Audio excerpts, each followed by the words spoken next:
on courage and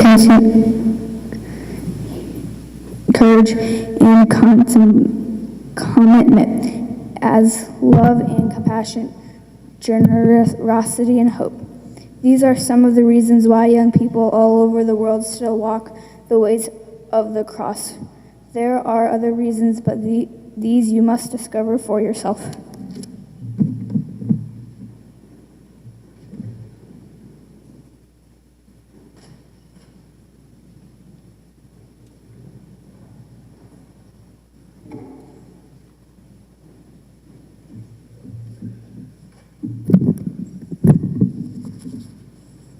A third time, Pilate said to them, "Why? Oh, the first station, Jesus is condemned to death." A third time, Pilate said to them, "Why? What evil has Jesus done? I have found him in no ground for the sentence of death. I will therefore have flogged and then release him." But they kept shouting that he should be crucified, and their voices prevailed. So Pilate gave his verdict that their demand should be granted, and he handed Jesus over to be crucified. I sometimes wonder, is it ever good when the mob has its way? But it is very hard to resist when everybody seems to be going the one way. It is difficult to set yourself apart to do the thing you know to be right. Jesus, I often get angry at injustice, at the hypocrisy around me, at the failure of leaders to be honest and fair. But I also know that there are other times when I just do what suits me and I don't know what to think about much consequences. I need your help to be true to myself. Please let me follow your way and not the way of Pilate or the mob.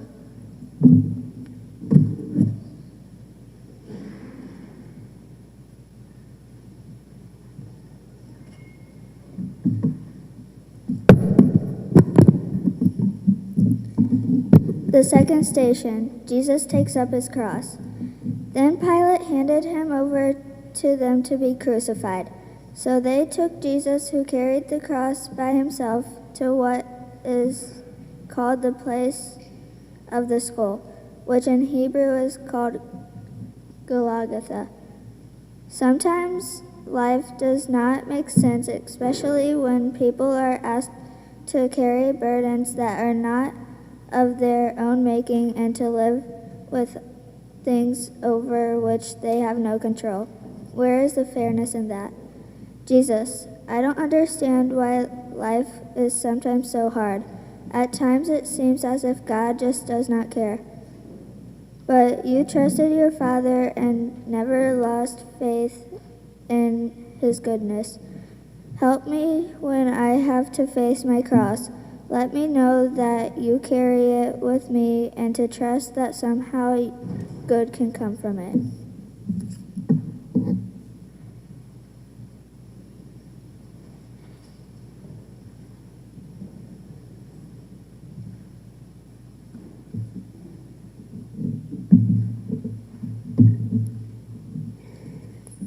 Third station, Jesus falls the first time.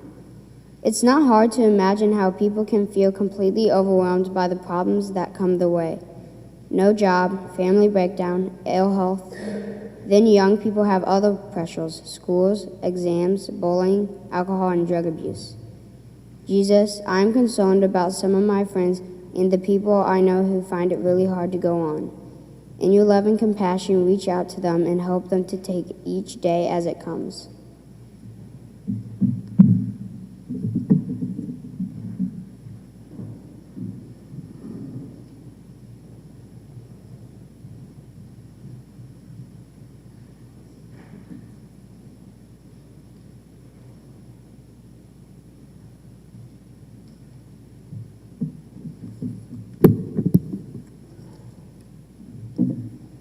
The fourth station, Jesus meets his mother. After they had presented their son Jesus in the temple, Simon, a Jew and a holy man, blessed them and said to his mother Mary, "This child is a sign for the falling and the rising of many, and to be the sign will oppose, and a sword will pierce your own soul too." Parents are amazing most of the time. They do so much. They are there for you, and they just get on with the business of treating you as if you are all that matters in the world. It is very easy to take them for granted. Mary, you love Jesus with a mother's love, and your suffering on his way of the cross is unspeakable.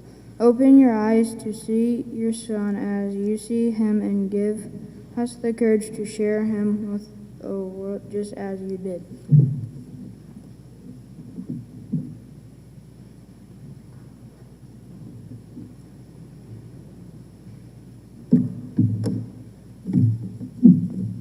The fifth station, Simon of Cyrene helps Jesus carry the cross.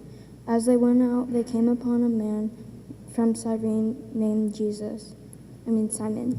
They compelled this man to carry Jesus' cross. Opportunities to help others come our way all the time. Often we don't choose them, but sometimes we would prefer if we could just be left alone. But we all know how good it is to be helped and how grateful we feel when someone is there for us. Simon, we don't do anything about you except that on this one day you found yourself helping a poor, beaten, and abused prisoner. There is a lesson here for us about what it means to be a hero and has nothing to do with fanfares and admirers. It is just about being there for others. Saint Simon, pray for us that we might follow your example.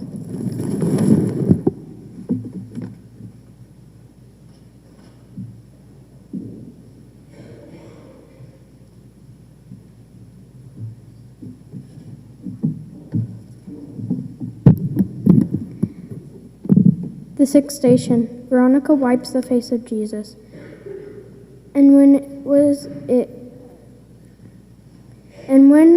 that we saw you a stranger and welcomed you, or naked and gave you clothing?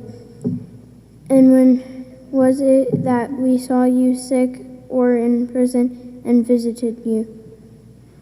And the king will answer them, truly I tell you, just as you did it to one of the least of these who are members of my family, you did it to me.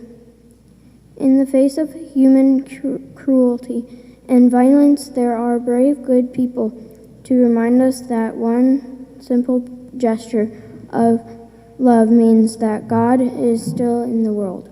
Veronica, thank you for being there and for having the heart to do something rather than nothing when faced with this scene of sadness and sorrow. Pray for us to the Lord that we too will always have the generosity and courage to do what we can to show our concern for those who suffer.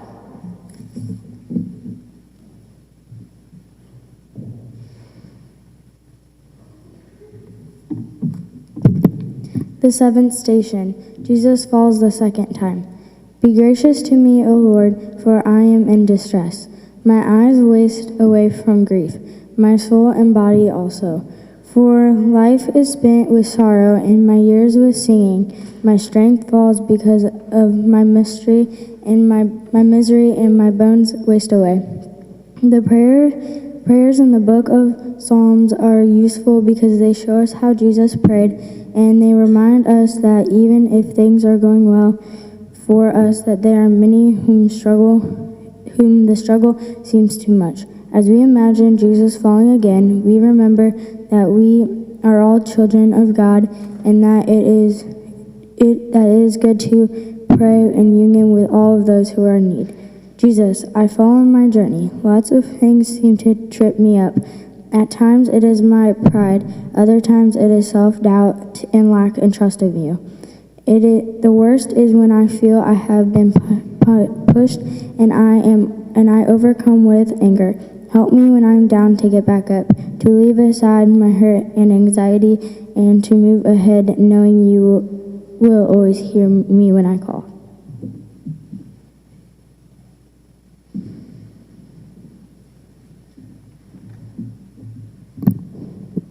The eighth station, Jesus comforts the woman of Jerusalem. My soul is bereft bereft of peace. I have forgotten what happiness is, so I say, God is my glory and all that I had hoped for.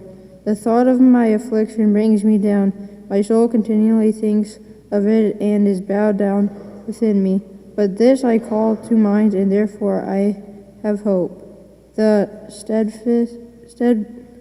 steadfast love of the Lord never decreases, his mercies never come to an end. They are new every morning. Great is your faithfulness. When Jesus meets the women who are weeping for him, he speaks word of comfort to them. He reminds them that their grief must not distract them from paying attention to what matters in their own lives. Jesus, it is very easy to lose my way. There's so much going on, so many people wanting me to go different paths, try different things. When I become confused or uncertain and am troubled by doubts, remind me that you are the way, the truth, and the life.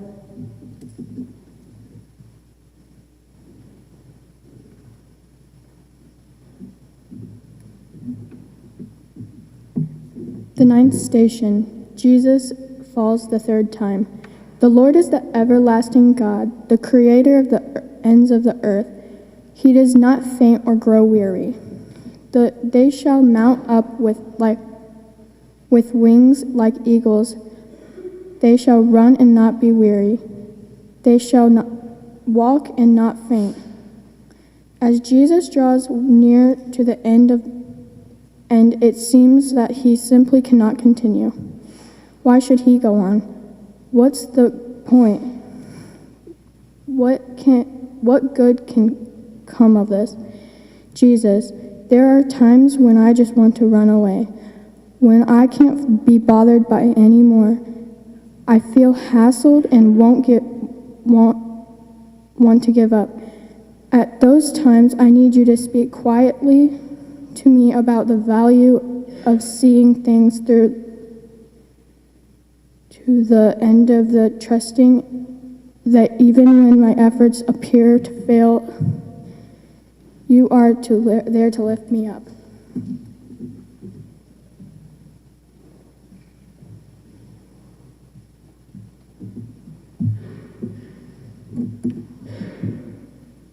The 10th station, Jesus is stripped of his garments. Then the Lord said to me, my grace is sufficient for you, for the power is made perfect in weakness. So I will boast all the more gladly of my weakness, so that the power of Christ may dwell in me. Therefore I am content with weakness, insults, hardships, persecutions, and calamities for the sake of Christ. For when I am weak, then I am strong. The people who want to kill Jesus think that having ability to humiliate another human being means they are powerful, they are strong. It simply means they are foolish and blind. Jesus, in his life of loving service to the weak and the needy, shows that the power of God is at work in ways we do not expect. Jesus, every day, all over the world, there are people who suffer humiliation, torture, false imprisonments, and even death, simply because of their belief, their gender, their race, or religion. As your followers, may we work to uphold the dignity of every person, and we may never abuse the power we have over others.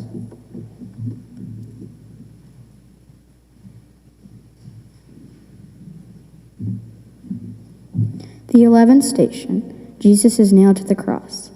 When they came to the place that is called the Skull, they crucified Jesus there with the criminals, one on his right and one on his left. Then Jesus said, Father, forgive them, for they do not know what they are doing. John Lennon wrote a great song called Imagine. Maybe we could add a verse, imagine a world where people forgive each other and never seek revenge. For many, that is just wishful thinking. For Jesus, it is how he lived and died. Jesus, forgiveness is hard work, and at times it seems impossible. So we need you to help us understand that it is in the first place. Not something we do, but something we receive. It is a gift from God who loves us totally. Maybe then we will be able to forgive others and have you forgive us.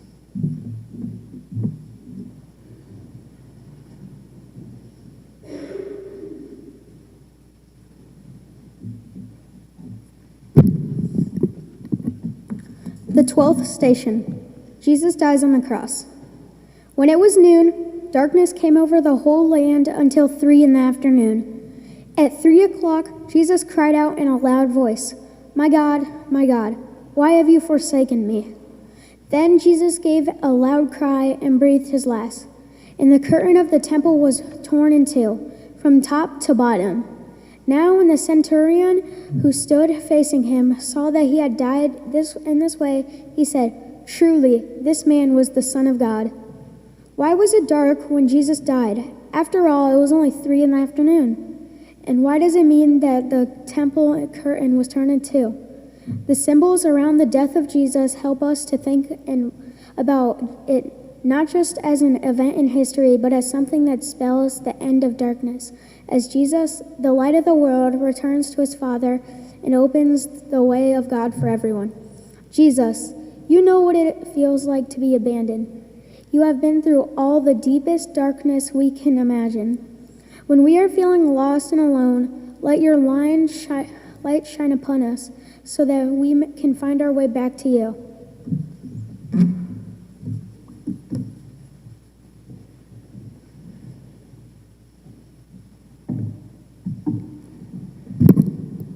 The 13th station. Jesus is taken down from his cross. Joseph of Arimathea, a respected member of the council, went boldly to Pilate and asked permission for the body of Jesus to be taken down from the cross.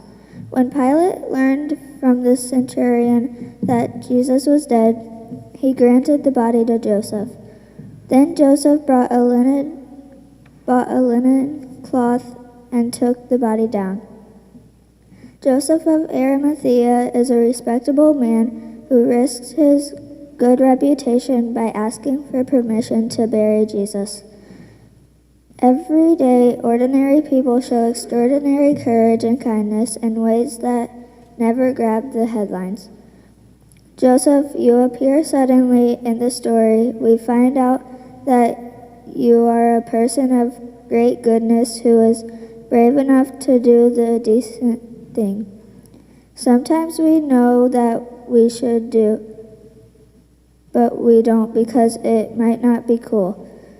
Pray to the Lord for us that we will always have the courage of our convictions.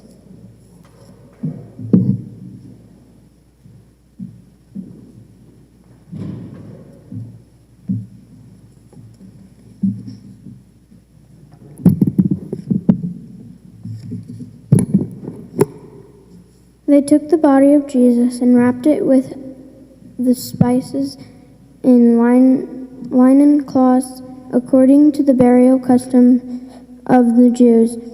Now there was a garden in the place where he was crucified, and in the garden there was a new tomb in which no one had ever been laid. And so, because the tomb was nearby, they laid Jesus there. Now the broken and bruised body of Jesus, who gave hope to everyone who came his way, is being quickly buried in a borrowed tomb by the few friends he has left. Our faith tells us this is not the end. No tomb will ever hold the one who came that we might have life in its fullness. Jesus, as we come to the end of this journey, make us understand that it is really only the beginning. Your rising from the dead on Easter Sunday teaches us that love never ends. You give us hope and joy.